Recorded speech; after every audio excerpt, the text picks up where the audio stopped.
A ver, el libro de los reyes, uno lo ve y, bueno, parece solo eso, ¿no? Una lista de reyes, batallas, edificios antiguos. Pero hay algo más, un secreto escondido entre líneas. La verdad es que este libro no se escribió para archivar el pasado, se escribió para responder una pregunta. Una sola pregunta, pero una que era devastadora, nacida de la peor catástrofe que le tocó vivir a este pueblo. Y acá está el truco para entenderlo todo. La pregunta que tenemos que hacernos no es ¿qué pasó?, sino más bien ¿por qué lo contaron así? Porque, miren, este libro no es para los que les encanta la historia y ya. Es, en realidad, un mensaje. Un mensaje para los sobrevivientes de un desastre nacional. Gente que de verdad necesitaba con desesperación entender por qué su mundo se les vino abajo. Bien, entramos en la primera parte, una historia que nace de la crisis. Y para resolver este misterio tenemos que hacer un viaje en el tiempo, justo al epicentro del trauma que le dio vida a este libro. Vámonos al año 587 a.C.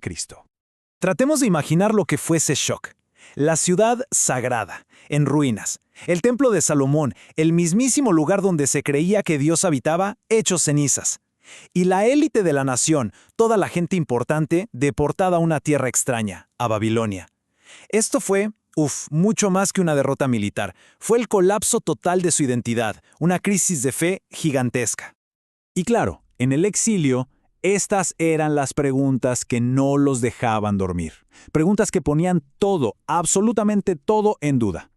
A ver, ¿dónde estaba Dios en todo esto? ¿Y las promesas que le había hecho al rey David, qué? ¿Qué sentido tenía todo ahora? Bueno, pues el libro de los reyes es, precisamente, la respuesta que toda una generación le dio a ese dolor tan profundo. Pasemos a la segunda parte, la armadura del libro. Ahora, acá viene lo fascinante, es el cómo construyeron esa respuesta. Ojo, no fue con un tratado de filosofía ni nada por el estilo, no, fue algo mucho más ingenioso, una estructura narrativa, pero súper rígida, muy deliberada, que nos va revelando su intención en cada página que leemos. Los estudiosos del tema le dicen la armadura del libro. Imagínense que es como el esqueleto, ¿sí? Lo que sostiene toda la historia.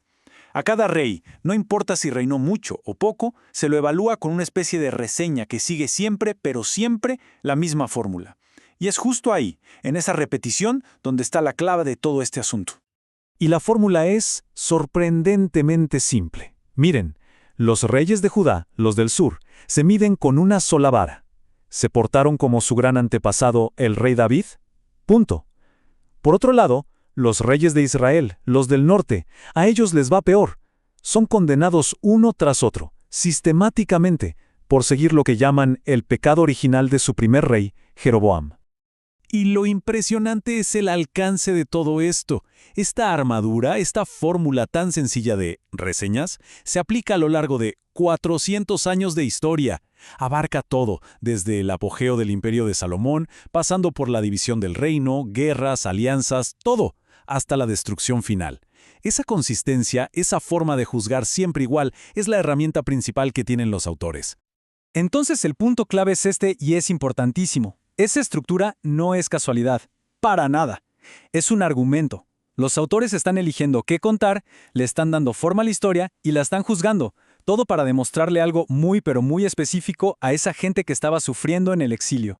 Vamos con la tercera parte, Salomón, un reinado lleno de contrastes. Para ver cómo funciona este argumento en la práctica, vamos a analizar el primer gran caso de estudio, y quizá el más importante, el rey Salomón. Justo él, el que construyó el templo que, para la gente que leía esto por primera vez, ya no era más que un montón de ruinas. Al principio, el libro nos pinta un cuadro glorioso. La sabiduría de Salomón, legendaria. Su mayor logro, el templo, se describe con un nivel de detalle increíble. Su riqueza, su poder, eran inmensos. Atraían a gente importante de todo el mundo. Parecía, de verdad, el punto más alto en la historia de Israel. Pero, así como construyeron esa imagen, con la misma sistematicidad, los autores nos muestran la otra cara de la moneda. La acusación es directa. Sus alianzas políticas, casándose con princesas extranjeras, los llevaron a adorar a otros dioses. Su poder militar, su riqueza, todo se volvió excesivo. Y cada uno de estos puntos es una semillita de la destrucción que estaba por venir. Y acá viene el ajá, el momento de la revelación. Resulta que los autores no se están inventando estos cargos, para nada. Están juzgando a Salomón usando la propia ley de Israel, la ley del rey que está en el libro de Deuteronomio. ¿Se nota la conexión? Salomón violó de forma directa y espectacular cada una de esas prohibiciones, y ese es el fundamento, tanto legal como teológico, para el veredicto que le dan. Llegamos a la cuarta parte, un reino dividido. Entonces, ¿cuál es la consecuencia directa de la infidelidad del rey? Bueno, según el libro, no es una simple crisis política. No, es el juicio divino que parte a la nación en dos. A ver, si uno lo mira por encima, la división parece un tema político. El hijo de Salomón, Roboam, no le hace caso a sus consejeros más sabios y promete gobernar con mano súper dura. La respuesta: las tribus del norte se rebelan y forman su propio reino. Parece una simple rebelión, ¿verdad? Pero los autores nos invitan a ver la historia detrás de la historia. A través de un profeta, Ahías, nos muestran el significado real, el simbólico. Ahías agarra un manto nuevo, lo rompe en 12 pedazos y le da 10 a Jeroboam. ¿Qué significa eso?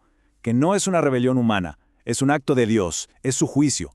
La razón por la que el reino se parte en dos es la infidelidad de Salomón. Es, en pocas palabras, la teología explicándonos la política. Y con esto, llegamos a la quinta y última parte, el veredicto final.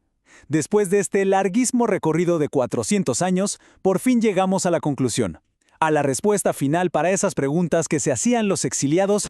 Lo primero, y esto es clave, el mensaje es clarísimo, la catástrofe no fue culpa de Dios. Dios no es que fuera débil o que abandonara a su pueblo así nomás, sin motivo. Y afirmar esto era vital, era fundamental para restaurar la fe de una comunidad que sentía que su Dios los había abandonado o, peor todavía, que había sido derrotado por otros dioses. Lo que el libro argumenta es que la destrucción fue, en realidad, la consecuencia lógica hasta predecible de un patrón de infidelidad a ese pacto con Dios, un patrón que empezó con su rey más glorioso Salomón y que siguió y siguió por generaciones. Es una autocrítica profundísima, que pone la responsabilidad en la propia historia de la nación.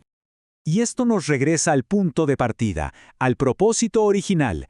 Este libro nunca fue un ejercicio académico, era una herramienta de supervivencia para la comunidad, una forma de procesar un trauma tremendo y darle un sentido, un porqué, para poder seguir adelante. Entonces, el libro de los Reyes nos deja con una perspectiva que es única. Una historia nacional que no fue escrita para celebrar una victoria, sino para encontrarle sentido a la derrota. Y nos deja pensando en esto. Si la historia casi siempre la escriben los que ganan, ¿qué clase de historia se escribe desde las cenizas de la derrota?